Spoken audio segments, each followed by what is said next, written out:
पत्रकार परिषद घेण्याचा जो मुख्य उद्देश आहे, महाराष्ट्र शासनाचा नुकतंच बजेट जाहीर झालं आणि त्या बजेटच्या संबंधी ही पत्रकार परिषद प्रत्येक जिल्ह्यामध्ये घेण्यात येते आहे. प्रत्येक जिल्ह्याच्या तिथल्या एका स्थानिक लोकप्रतिनिधींना जबाबदारी देण्यात आलेली आहे. तिथे जाऊन महाराष्ट्र शासनाने जे बजेट जाहीर केलं त्याच्या संबंधीची पत्रकारांना माहिती द्यावी म्हणून. तसं बजेट आपण सगळ्यांनी पत्रकारांनी विशेषतः लाईव्ह पण पाहिला असेल आणि त्याचे पॉईंट्स पण तुमच्यापर्यंत आले असतील.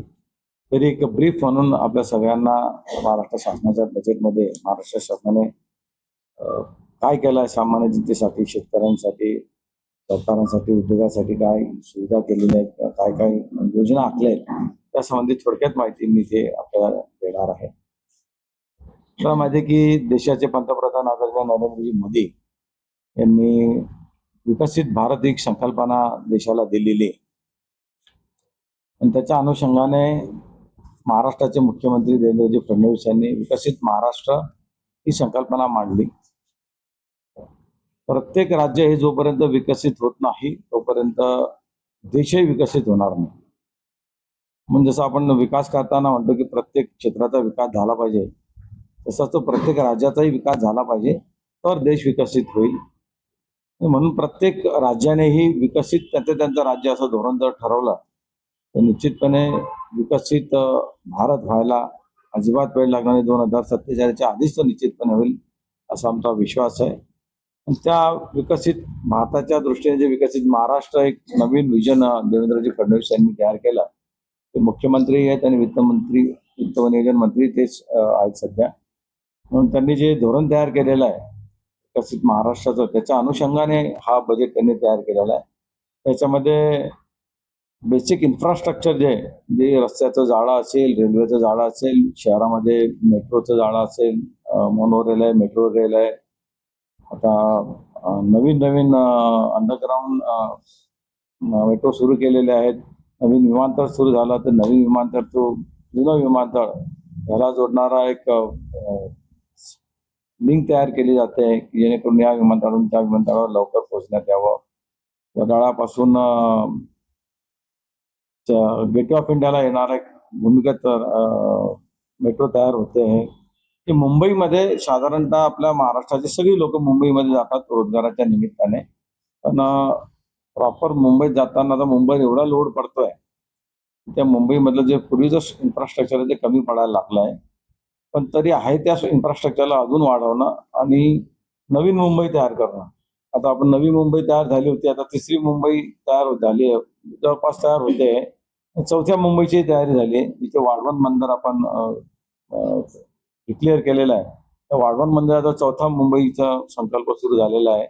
तिथेही भविष्यात एअरपोर्टही येणार आहे. पण आता वाढवण बंदर आणि त्याच्या अनुषंगाने होणारी कामं, त्याला वाढवण बंदरला जोडणारे रस्ते म्हणजे ते ठाण्यावरनं असेल, नाशिकवरनं असेल, समृद्धी महामार्गासारखे मोठे रस्ते तिथे तयार होत आहेत.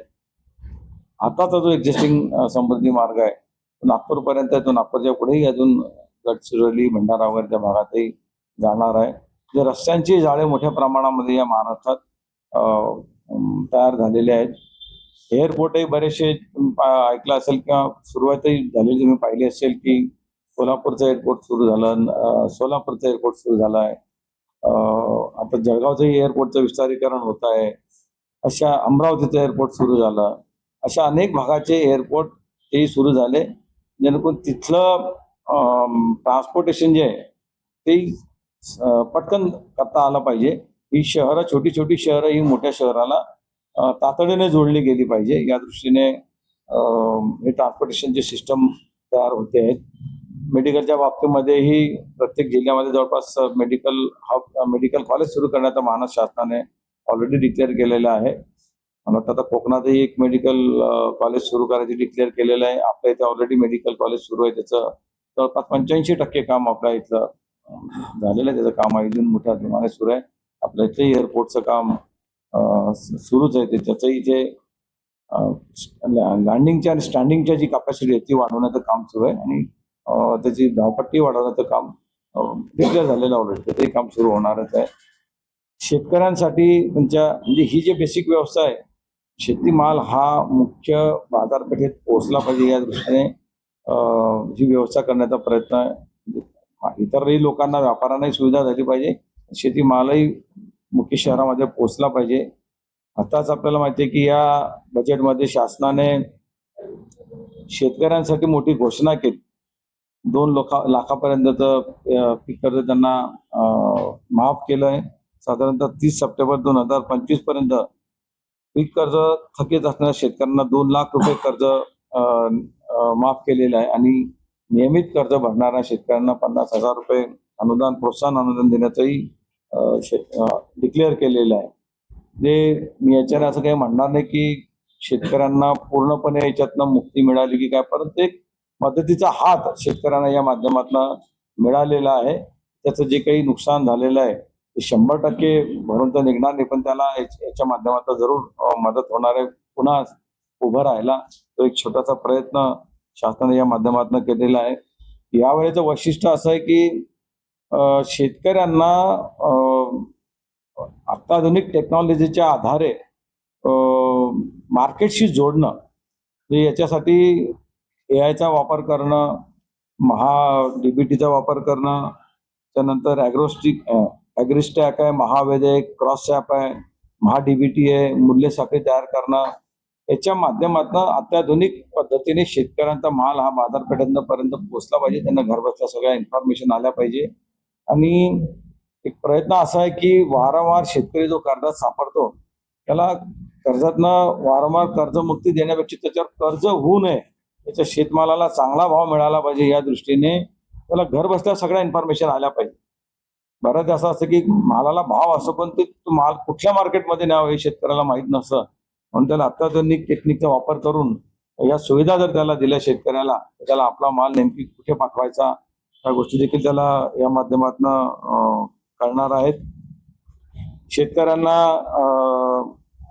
जर म्हणजे मागच्या वेळेस सारखंच यावेळेसही जी बळीराजा मोफत वीज योजना आहे ती सुरूच राहणार आहे. आणि मुख्यमंत्री सौर कृषी वाहिनी योजना जी आहे टप्पा 2 याच्या माध्यमातून जवळपास 16,000 मेगावॅट ऊर्जा क्षमता निर्माण करण्यात येणार असून 100% कृषी पंपांना दिलासा या माध्यमातून देणार. म्हणजे नेहमी शेतकऱ्यांची मागणी असायची की आम्हाला दिवसा वीज पाहिजे, की आता खरं तर या सोलरच्या माध्यमातून इतकी वीज तयार होते की दिवसाच्या विजेच्या पूर्वी जसं रात्रीच्या विजेचा प्रॉब्लेम यायचा की रात्री वीज अवेलेबल असायची आणि घेणारे कमी असायचे.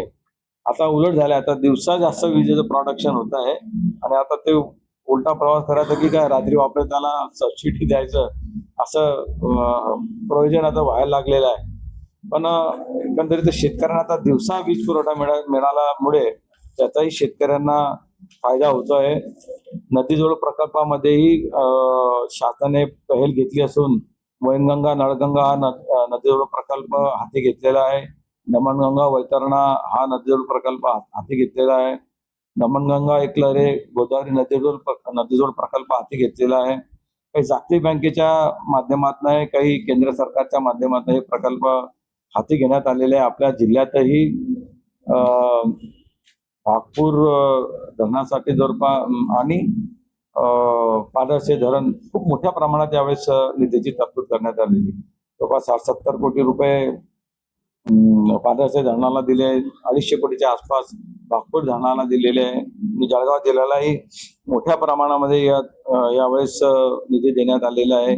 मोठ्या रस्त्यांच्या बरोबरच शेती रस्ते यावेळेला आपण ऐकलं असेल की पाणंद रस्त्यांना सरकारने हाती घेतलेलं आहे आणि जवळपास म्हणजे जिल्हा मार्ग असतील, अतिरिक्त जिल्हा मार्ग असतील, या सगळ्यांना मोठी तरतूद करण्यात आलेली आहे.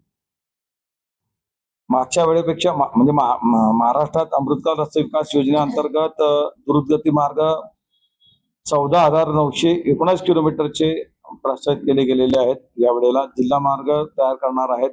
1,000 पेक्षा अधिक लोकसंख्या असलेल्या गावांना कॉन्क्रीट रस्त्यांना जोडण्यासाठी आशियाई बँकेच्या माध्यमातून जवळपास 4,500 कोटीचा कार्यक्रम हातात घेण्यात आलेला आहे आणि मुख्यमंत्री ग्राम सडक योजना टप्पा 3 मध्ये 23,000 किलोमीटरचे रस्ते टप्प्याटप्प्याने पूर्ण करण्यात येणार आहेत. मागच्या वेळेसही मुख्यमंत्री ग्राम सडक योजनेच्या माध्यमातून बरेचसे रस्ते झालेले होते. प्रधानमंत्री ग्राम सडक योजना भाग 4 याला लोकवस्तीशी न जोडल्या गेलेल्या वाड्या वस्त्या ज्या आहेत त्यांना या माध्यमातून जोडण्यात येणार आहे. जवळपास 4,247 किलोमीटरचे पर्यटन परिरथने जोडणारा हे रस्ते आहेत की ज्याला वाड्या वस्त्या ज्या आहेत या सगळ्या या माध्यमातून जोडण्यात येणार आहेत. एकंदरीतच आताचा जो हा अर्थसंकल्प आहे हा शेतकरी असेल, सामान्य जनता असेल, शेवटच्या घटकातला माणूस असेल या दृष्टीने देण्याचा प्रयत्न, म्हणजे व्यापारी असतील, मोठे उद्योजक असतील त्यांनाही सुविधा देण्याचा प्रयत्न या माध्यमातून केलेला आहे. आणि महाराष्ट्र एक प्रगत राज्य असल्यामुळे आपल्याला माहिती आहे की सर्वात जास्त फॉरेन इन्व्हेस्टमेंट जी आहे ती या महाराष्ट्रात दरवेळेसारखं यावेळेसही महाराष्ट्रामध्ये सगळ्यात जास्त परकीय गुंतवणुकी महाराष्ट्रात झालेली आहे, ज्याच्यामुळे महाराष्ट्राची अर्थव्यवस्था ही मजबूत झालेली आहे. याबरोबर म्हणजे केवळ एनर्जी उत्पादन करून चालणार नाही तर ती हरित एनर्जी, जसं मी आपल्याला सांगितलं की सौर ऊर्जा च्या माध्यमातून आपण वीज निर्मिती करतोय, तसंच नॉन कन्व्हेन्शनल एनर्जी म्हणजे ते पवन चक्कीच्या माध्यमातून, हायड्रो पॉवर प्रोजेक्ट असतील याच्या माध्यमातूनही विजेची निर्मिती होऊन एक हरित ऊर्जा देण्याचा प्रयत्न या माध्यमातून आपण करतोय. जे बेसिक स्ट्रक्चर आहे, ऊर्जा असेल, सामान्य माणसाला घरं असतील त्या घराचे प्रकल्पही हाती घेतलेले आहेत. सामान्य माणसाला लागणारा जो औषधीचा खर्च आहे म्हणजे त्याला स्वस्तात आणि तातडीने त्याला उपचार झाला पाहिजे या दृष्टीनेही शासनाने योजना जाहीर केलेल्या आहेत. सामान्य माणूस ते उद्योगपती या सगळ्यांसाठीच्या योजना किंवा सगळ्यांसाठीच समावेश करणारा असा अर्थसंकल्प महाराष्ट्राचे मुख्यमंत्री आणि वित्त नियोजन मंत्री पण त्याच्यामध्ये त्यांनी मांडलेला आहे.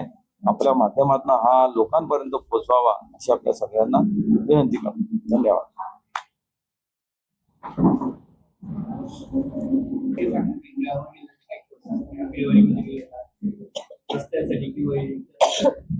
ऑलरेडी बोलताना बोललो मी सगळेच की हे जे आता शेतपांडण रस्ते आहे, ओडिया रस्ते आहे, आकडेवारी आता आम्हाला बजेटमध्ये प्रत्येकाला मिळतं, प्रत्येक मतदारसंघावाईज मिळतं. म्हणजे आता जसे माझ्या तालुक्याला मला 25 कोटी मिळाले, आम्हाला 25 कोटी असे प्रत्येकाला मिळाले. ते हे झाले ते ठोस तरतूद मधले. आता सगळे पाणंद रस्त्याचे वगैरे हे आता योजना डिक्लेअर केली ती, आता आमच्याकडनं प्रस्ताव मागवले जातील आणि प्रत्येकाला काही किलोमीटर रस्ते बांधून दिले जातील. ते प्रस्ताव आम्ही द्यायचे आणि ते नंतर पण शासन ते त्याला मान्यता देईल. अशा रस्त्यांसाठीचेही प्रकल्प दिलेले आहेत. प्रशासकीय इमारती आहे, या सगळ्या गोष्टी प्रत्येक जिल्ह्यामध्ये दिलेल्या आहेत. माझ्या विभागासाठी केंद्र सरकारने तुम्हाला बजेट पाहिलं तर केंद्र सरकारचं खूप जास्त लक्ष टेक्स्टाईलवर आहे आणि केंद्राने या सेक्टरकडे खूप चांगलं लक्ष दिलेलं आहे. आम्हाला यावेळी जवळपास 825 कोटी रुपयाचं बजेट मिळालेलं आहे आणि पुरवणी मागण्यातही अजून माननीय मुख्यमंत्र्यांनी सांगितलंय की बाकीचा राहिलेला जे काही निधी आहे तो पुरवणी मागण्यातही देणार आहेत.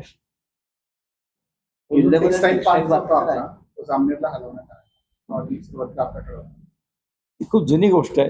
जेव्हा मी दुसऱ्या पक्षात होते तेव्हा तो टेक्स्टाईल पार्क तिथे डिक्लेअर झालेला होता. नंतर गिरीश भाऊंकडे डिक्लेअर झाला पण तो अजूनही तिथेही सुरू झाला नाही. पण कुठेतरी जिल्ह्यात सुरू व्हावा एवढीच अपेक्षा आहे.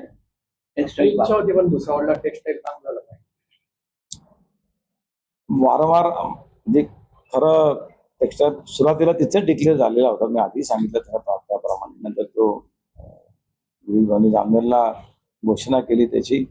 कुठेही झाला तरी म्हणून मी सांगितलं की जिल्ह्यात झाला पाहिजे, एवढं जिल्ह्यात रोजगार वाढला पाहिजे. त्या निमित्तानं मुख्यमंत्र्यांकडे देखील खंत व्यक्त केली होती. आता जे गंमत मध्ये सांगितलं त्यांनी, वस्तुस्थिती त्यांना सांगितली होती. ते स्टार्टअप आणि लघु उद्योजकांसाठी काही नवीन योजना जाहीर करण्यात आल्या. स्टार्टअप हे केंद्र सरकारचं आहे आणि केंद्र सरकारचे ऑलरेडी सुरूच आहे ते, त्याला महाराष्ट्रातील लागूच जिल्ह्यातील प्रकल्प आहे. वाघूचं काम जवळजवळ जास्त आहे, आता 90 पेक्षा जास्त. जो आपला जो याचा प्रकल्प आहे आपण त्यावरती जो धोरण ठरलं आहे पण ते मी आता तुम्हाला सांगितलं नागपूरसाठी जवळपास 250 कोटी रुपये मंजूर केले. पादर्शासाठी 60 कोटी सेंट्रल गव्हर्नमेंटचा हिस्सा पण कम्प्लीट पूर्णपणे मंजूर केला तो टप्प्याटप्प्याने येईल. 3 वर्षाचं टार्गेट आहे. तुम्ही पूर्ण का करते वापरून ते फक्त गावागावाचं काम आहे पूर्ण का होत वाघूरचं जवळपास तुम्ही 90% सांगतो मी, तो 95% पेक्षा जास्त काम झालेलं आहे. तुझ्या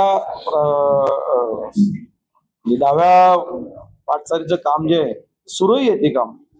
पूर्ण केव्हा होईल मागून दिलं तर पूर्ण तुमच्या उद्घाटन पुण्याची जास्त करा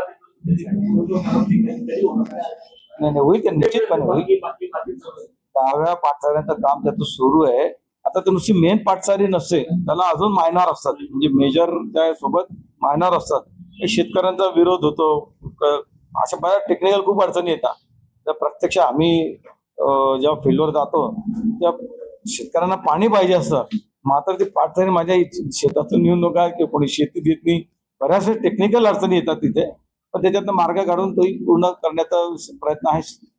आपल्या जिल्ह्यामध्ये मोठ्या प्रमाणात कापूस उत्पादन आहे, मात्र कापसाला अनेक वर्षांची भाव निघून कापूस उत्पादन देखील संकटात आहे.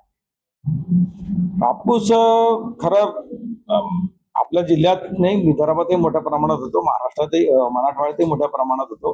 पण त्याच्यावर आधारित उद्योग हे खूप पूर्वीपासून पाहिलं तर पश्चिम महाराष्ट्रात काही प्रमाणात गेलेले आहे, काही सोलापूर भागात गेले आहे, काही विदर्भातही आहे. पण तिथे ती एक इकोसिस्टीम तयार होऊन गेलेली आहे. आता जेव्हा आम्ही प्रयत्न करतो, आता मी वस्त्रोद्योग मंत्री म्हणून जेव्हा मी प्रयत्न करतो एखादी त्याच्यावर कापसावर आधारित उद्योग इथे आणण्याचा, तर त्या लोकांची मूळ अडचण येते की फक्त इथे आता कापूस अवेलेबल आहे. त्या कापसावर प्रक्रिया करून तयार करायचं जे झालं काही, त्याच्या पुढची प्रोसेस जी आहे ते सगळं करायला आम्हाला पुन्हा दुसरीकडे न्यावं लागणार आहे. म्हणजे आता आम्हाला फक्त रॉ मटेरियल म्हणून कापूस अवेलेबल आहे, ते बाकीचं सगळं करायला आम्हाला दुसरीकडे जावं लागेल. म्हणून ते सिंगल उद्योग यायला थोडंसं अडचणी येत आहे. तर मी ऑलरेडी याच्याबद्दलच्या बैठकाही घेतल्या, काही उद्योजकांशी बोललोही.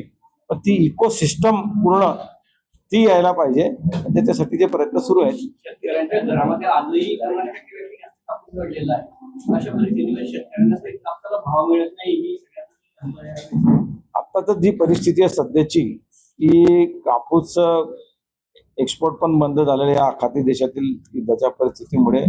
आणि आपल्या देशामध्ये कापसाचं उत्पादन बऱ्यापैकी चांगलं झालेलं आहे. पण एक्सपोर्ट जेव्हा चालू असतो ना, तेव्हा कापसाला भाव चांगला मिळतो. एक्सपोर्ट बंद झाला की ते ऑटोमॅटिकच थोडासा भाव डाऊन होतो, ही वस्तुस्थिती आहे. जळगाव जिल्ह्यामध्ये 7 बलून बंधारे होणार होते. 7 बलून बंधारे आता रद्द झालेले आहेत. पण त्याच्याऐवजी बॅरेजेस करणार आहे. याच्यामध्ये बॅरेजेससाठी कुठेही अर्थसंकल्पात तरतूद नाही. यावेळेस नाही आहे ती, पण ते अजून काही त्याच्याबद्दलचं म्हणजे कॅबिनेट मीटिंग मध्ये वगैरे कुठेही त्याच्याबद्दलचं काही डिस्कशन झालेलं नाही आहे. तो कर्जमाफीचा विषय होता. शासनाने कर्जमाफी जाहीर केली, पण कट-ऑफ डेट जी आहे सप्टेंबर 2025 केली. 30 सप्टेंबर बऱ्याच शेतकऱ्यांनी या म्हणजे कर्जमाफी होईल या आशेपूर्वी कर्जच भरलं. आता 1-25-26 मध्ये जी शेतकरी येतील त्यांनी काय करायचं? कट ऑफ डेट शासनाने दिलेली आहे. 30 सप्टेंबर 2025 पर्यंत जे कर्ज आहे ते 2 लाखापर्यंतचं कर्ज माफ करण्यात येणार आहे. बाकीच्यांना तर जे आहे ते कर्ज भरावं लागेल. कट ऑफ डेट 30 सप्टेंबर 2025 ची दिली. नुकसान भरपाई खरं ते 30 सप्टेंबर आज नुकसान झालेला गृहीत धरून केलेलं आहे. म्हणजे त्यावेळेस जे काही अवकाळी पावसाने आणि याच्याने नुकसान झालं ते गृहीत धरून झालं. त्याच्यानंतर तर काही असं अवकाळी आलं नाही, ते अल्प प्रमाणात झालंय. त्याचेही आम्ही सगळे पंचनामे करून शासनाकडे दिलेले आहे. हो, जळगाव जिल्ह्यात केळी पीक विमा बोगसचा प्रकार मोठ्या प्रमाणात आहे. ते आताच मलाही न्यूजपेपरच्या माध्यमातून पाहायला मिळालेलं आहे. ते त्याच्यावरती मला खरं पूर्ण माहिती नाही आहे, पण मी पण तुमच्या न्यूजपेपरच्या माध्यमातून आम्ही म्हणजे मला आयडिया द्यायची, पण तुमच्या न्यूजपेपरच्या माध्यमातूनच माझ्याही ते वाचण्यात आलेलं. हो, रुपाली चाकणकरांनी राजीनामा दिलेला आहे, त्यांच्यावर अटक करण्यात यावी अशी विरोधकांकडून मागणी होते. काय सांगा? तो विषय स्वतंत्र आहे. मी फक्त बजेट या विषयासाठी